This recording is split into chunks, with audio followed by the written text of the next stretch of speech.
Hello and welcome to this episode of Audio Only My Thoughts.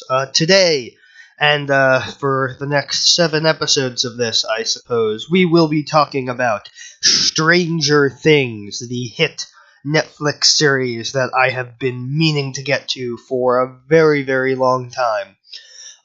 Since whenever it became, super popular, I was like, I should watch that, but I had so much other things to watch, and so many other shows to not watch, so I got busy, and I only got to it, yesterday.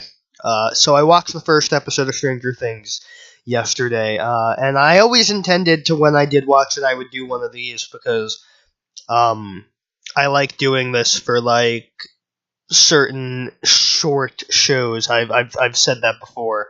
I can't do this for a show that has 20 episodes a season. Just doing this 20 times is just too much. But for something that has 8 or 10 or 6 episodes, I'm open to doing it for something like that. Like Red Dwarf and Gallivant and Stranger Things. So, I watched the first episode of Stranger Things, and I really enjoyed it. It was a very good opening. I felt like it was a very strong opening, and the good thing is, even though it is a Netflix series, it didn't feel like it was meant to be watched in one sitting, because I feel like a lot of like Daredevil, I feel like they intend for you to watch it back to back, because they release it all at once, and the episodes, stuff from every, stuff doesn't get resolved at the end of the episode, but it's it seems like you're supposed to watch it like a movie, but just Daredevil is just too much for me to watch in one sitting. I can barely watch one episode in one sitting, so I'm happy. Stranger Things definitely feels episodic. It feels like it's okay that I could watch one this week and one next week, and, if my voice sounds weird, I'm getting over a cold,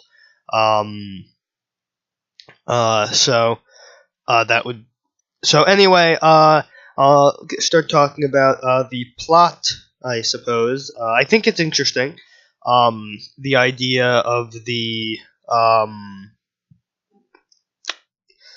one kid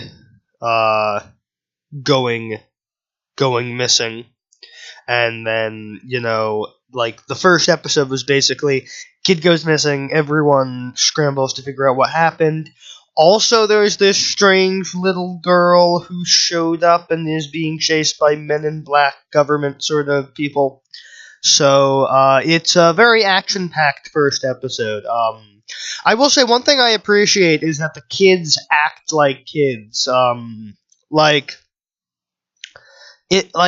In the episode, in the beginning of the episode, they're playing Dungeons and Dragons, and they're talking to each other, and they talk like I expect 12-year-old kids to talk, 12, 13, that sort of age. That's how I talk to my friends when we were that age. It's at the age where you're not you're a doo-doo head or whatever, whatever you call them as a kid, but you're not also hey, you shithead, which is how it's there's a scene where when they're playing Dungeons and Dragons, they're yelling, and it's shut up, douchebag, and it's that's how teenagers talk, and I appreciate that, even more so because this is supposed to take place in the 80s, and I will say, just wow, if they did not have Winona Ryder in it, I would believe that they filmed it in the 80s and just found it now. It's spot on 80s. MASH was supposed to be the 50s, but they always put stuff in that didn't seem entirely 50s. In a couple episodes, Radar is reading a comic book that came out in 1955, and they talk about Godzilla, which was not released in America until after the Korean War. But they mention one X-Men comic, and it's from the 60s, so it's like, okay, they talk about this one X-Men comic from the 60s. It's not an anachronism because it would have existed in the 80s as well. And, like, that's cool because when you do a period piece, most of the time they slip up and include something that doesn't quite fit. And I mean, all this stuff with the government and the upside down, as I'm aware that it's called from pop culture osmosis from other sources, that it does look like it was made in the 80s. Everything looks like an 80s like TV show. What I know about the 80s is completely matching up, and I really like that because it's like, you know, period pieces are very hard to do nowadays because we have technology has changed so much that, like, you can't do, like, location shoots for a period piece because you're gonna get, like, a modern car in some shot, or, you know, or like a house is gonna have a certain type of window and it's not gonna match up. But they're doing really well. Again, I've only seen the first episode, so I don't know how it goes from there. I will say, one thing that's very weird for me is Winona Ryder, because you would think I would be used to it because of the 2009 Star Trek movie, but I'm not used to Winona Ryder being a mom. Because, like, when I think of Winona Ryder, I think of Beetlejuice, I think of Edward Scissorhands, I think of Heathers. I haven't seen a lot of stuff with her as, like, an adult, so, like, I think of her as, like younger actress, but she's old enough to be a mom, and that's not bad. I mean, you know, she's like old. I mean, like, logistically, like, she's probably old enough to be my mom. You know.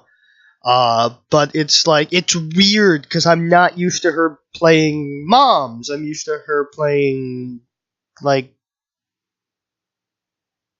teenagers.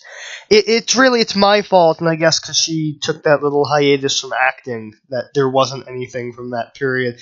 But it's like, I don't have that problem with Mara Wilson. Like, I don't, like, it's not like I don't see her as it's weird because, like, Mara Wilson, I see her as, like, the faceless old woman, or I see her as Mara Wilson on, like, you know, on Mara Wilson on Twitter. I don't have the problem where I see her as, you know, the girl from Mrs. Doubtfire or Matilda. Like, it's weird. It's weird. Anyway, that is neither here nor there. Mara Wilson is not in Stranger Things. I should not be talking about her in this. So I like the kids. The kids are all great. Even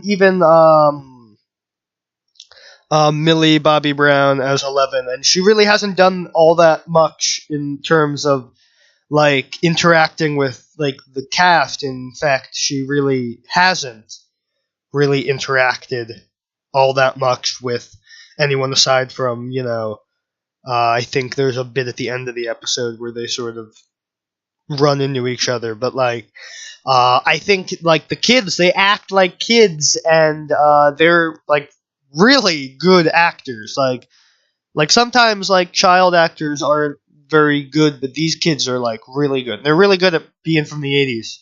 Like, and I think the good thing is that a good chunk of these, like, kids, I haven't seen them in things, so I believe that they're from the 80s. I would believe that, you know. Again, if it wasn't for Winona Ryder, because I haven't seen anyone else from this show and anything else, I would buy that the show took place. It was filmed in the actual 80s. But I mean, it's like it's really good in that regard. Spoilers for the first episode.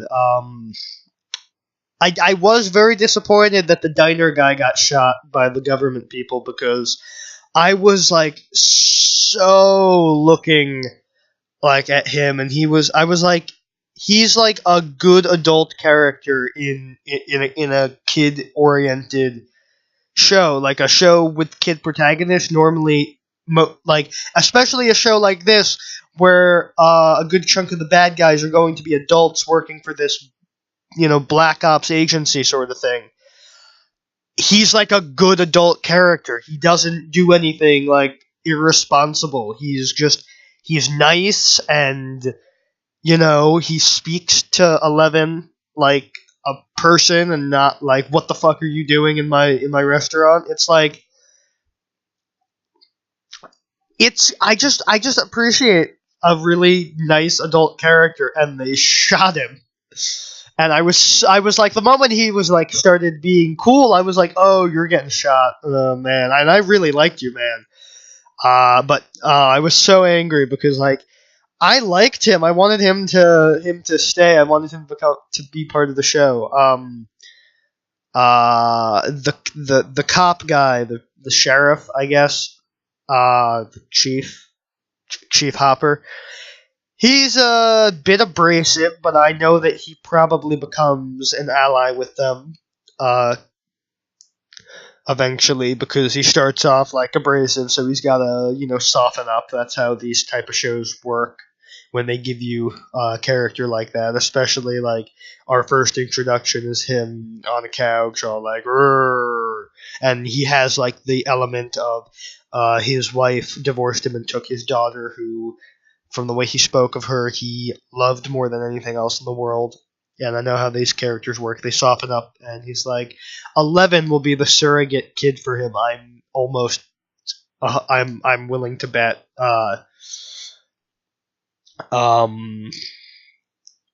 And yeah, I will say, first episode, very good. I like how we're sort of developing everyone like separately. Like we have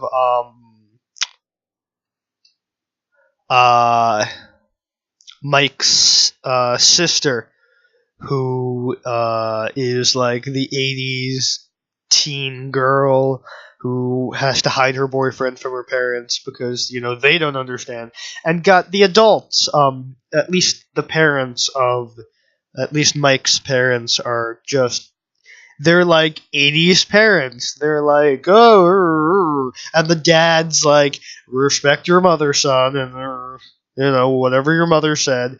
And it's like, it feels like some, it feels like this feels like, again, this goes back to it feeling really 80s, and I guess I'm kind of going back to that because I don't have anything really else to say about it because it was just the first episode. But like, yeah, I mean, it was a good episode. I'm excited to see where things go. And I hope Will Byers is okay, because that would be a downer of an ending if he does not come back at the end. And again, I do want to say, I think the cop did good. Like, he noticed the missing gun and the missing ammunition. Like, no one else noticed that. He noticed it. He noticed the fucking weird shit in the shed. So, good for him on that. So, yeah, I think this is a pretty solid show so far. I'm excited to see where things go. And I will watch more of it, and you will hear my thoughts about it. So those are my thoughts on Stranger Things Episode 1. I liked it. I'm excited to see where things go. I like all the characters, and I like the story. So that's all I have to say about that. So if you'd like to see other videos, you can check out my channel and subscribe. If you want to see more audio-only vlog sort of things, if you like either Red Dwarf or Gallivant, I have 2 series of those on the channel you can check out. And if you want to see actual reviews with production values, you can check those out too. I do book reviews, and I do reviews of movies and TV shows on The Literary Lair and How to Fix It, respectively. So, this is the first video I've actually, my first vlog I've done in 2017, so here's to another year of cool stuff like this. I will see you in the next video. See you next time. Thank you all for watching, and if you liked the video, you can hit subscribe and watch one of my other videos. My videos can be found on any of these fine sites, and if you want to help out, maybe consider supporting the show on Patreon. See you next time.